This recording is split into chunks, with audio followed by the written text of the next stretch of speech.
Hey friends, welcome back to the channel. In this video, I'm going to tell you whether or not you should purchase the snake bracelet, or perhaps maybe you should wait. Let's go ahead and figure that out. For some perspective quickly, because I feel like on my Town Hall 17 I have all of the equipment. They are not maxed, which I will get back to. But just to showcase, on my mini account, I won't be purchasing the event pass, meaning I will only have 3100 of these snake medals to purchase whatever I want, which means one epic equipment or a lot of other stuff. So the snake bracelet, as of right now, even though people are trying to hype it up, it's actually really not that great.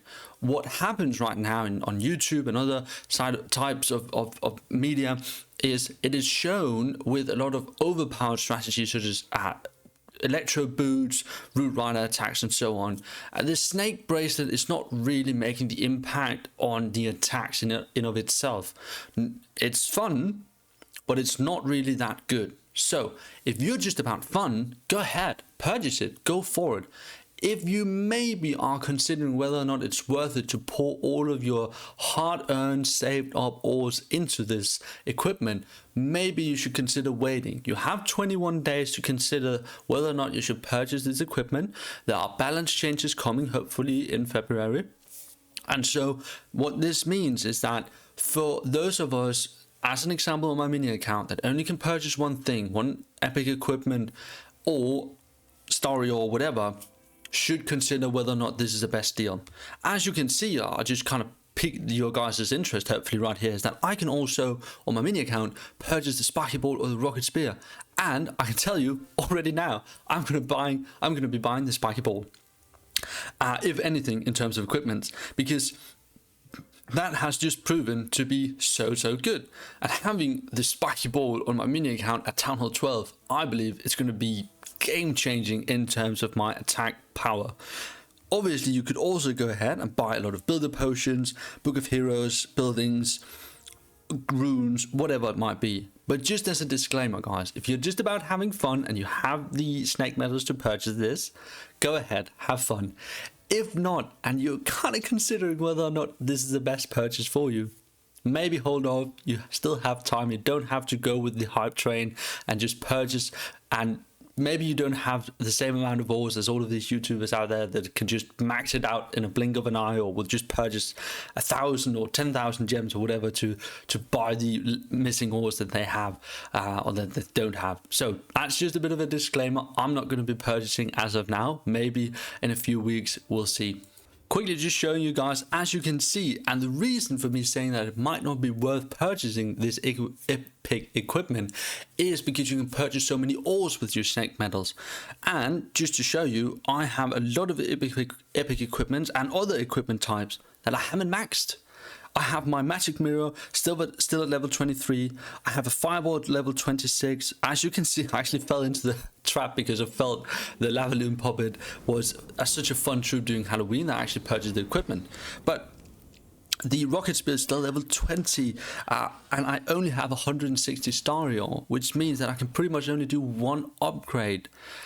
I have to consider which equipments I want to use, which are the best for Legends League, CWL, warring in general, not just purely for fun. It's fun to win, and therein is the fun of it.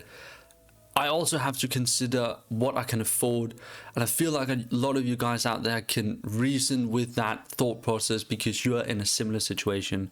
But that's enough about that. Think before you buy, because you only get this one chance, and it might not be worth it. It might be you have to make that decision, but that's just a disclaimer.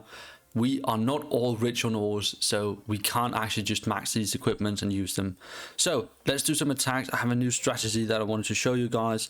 I've also made some upgrades. As you can see, I have a builder because I want to fill up my Dark Elixir storage, and I'll get this pesky minion prince to max level. We only one left, and I also have some gems so I can buy Book of Heroes if I wanted to, and I can also see that on the gold pass I also get a Book of Heroes very soon, so I'm probably going to use that. But that's it. Let's go out and let's do some attacks. Alright, we're back. We use a Grand Army. I've just changed it up for the fun of it. Let's see what we can do here. Probably going to funnel this section right here if we can with the RC. and then the queen kind of in this direction, and then enter right here with the titans. I think that's probably a good way to approach this base. So let's see. RC in right here. Let's just, for time's sake, put down the Super Barbarian for funneling, or not for funneling, for cleanup. It's actually what I'm trying to say. There we go. She's going to go invisible. And on 6, we're going to put down the Invis spell. We have a recall, as you can see. So we are going to take the champion back and put her with the queen. And let's just put down the Invis. There we go. That was the last Invis. Can she maybe go? Yes, yeah. That's actually really good. Let's just pull her out of there. One there, and we'll break them in probably right there.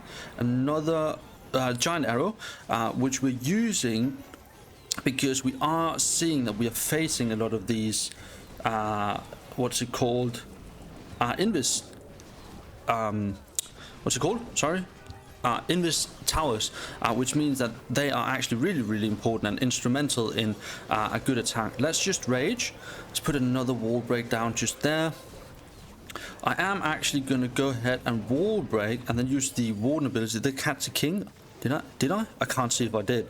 I should probably not have been yapping and just been focusing on how everything went with my troops, because if I had used the warden ability prior to the king ability going off, I could have used it right here for this like kind of brutal section of defenses, but I am bringing an overgrowth just because I've seen that that can probably do a whole lot of good for me in terms of funneling, because that can be quite difficult once you get into the middle of the base with these titans. Yeah, so looks like we might be good. I'm not entirely sure yet. Can we put an archer down just there? Yes, we can. Fantastic. Okay, we have the wall, we have the RC left. Xiak can go through walls. We have 3 titans left as well, which I think is fantastic. So let's celebrate that. And this looks to be a 3-star. There we go, guys. Pretty awesome attack. I just wanted to showcase you guys that I can use other attacks than these root riders. But yeah, that's it for the videos, guys. I hope you enjoyed, and I will see you guys in the next one. I'm out. Peace.